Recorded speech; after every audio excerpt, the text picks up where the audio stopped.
गुरु गोबिंद सिंह जी सिखों के 10वें गुरु थे।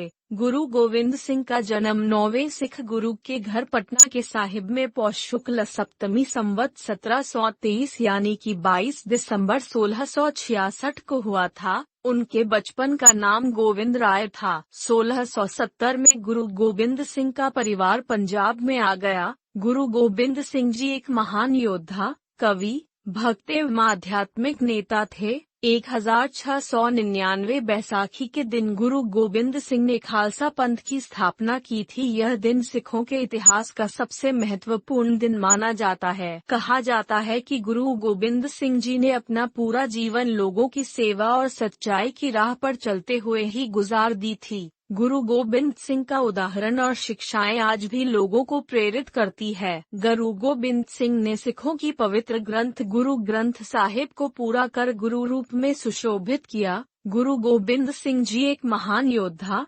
कवि, भक्त एवं आध्यात्मिक नेता थे। उन्होंने धर्म के लिए समस्त परिवार का बलिदान किया, जिसके लिए उन्हें सर्बंसदानी, सर्ववंशदानी भी कहा जाता है। गुरु गोविंद सिंह कलगीधर, दशमेश, बाजावाले आदि कई नाम, उपनाम व उपाधियों से भी जाने जाते हैं।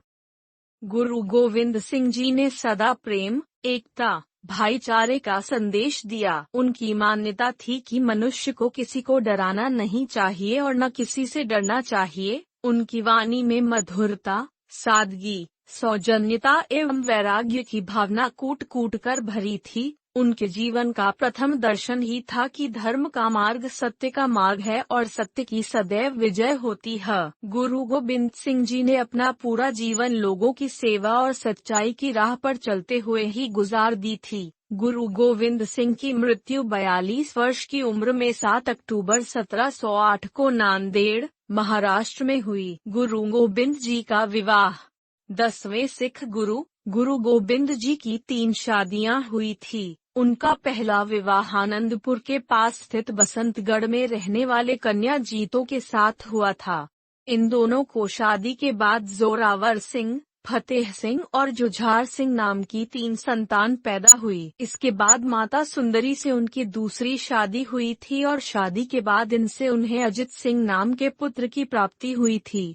फिर गुरु गोविंद जी ने माता साहिब से तीसरी शादी की थी, लेकिन इस शादी से उन्हें कोई भी संतान प्राप्त नहीं हुआ था। मुगल बादशाह औरंगजेब की मृत्यु के बाद उसके बेटे बहादुर शाह को उत्तराधिकारी बनाया गया था।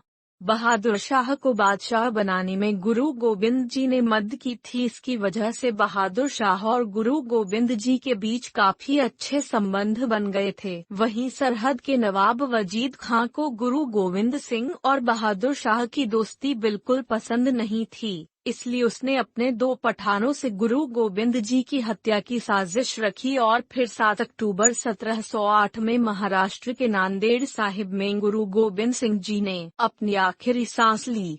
गुरु गोबिंद ने न सिर्फ अपने जीवन में लोगों को गरीबों की मदद करना, जीवों पर दया करना, प्रेम भाईचारे से रहने का उपदेश दिया, बल्कि समाज और गरीब वर्ग के उत्थान के लिए कई काम किए एवं अत्याचार के खिलाफ लड़ाई की। आज भी उनके अनुयायी उनके उपदेशों का अनुसरण करते हैं और उनके हृदय में अपने गुरु जी के प्रति अपार प्रेम और सम्मान है।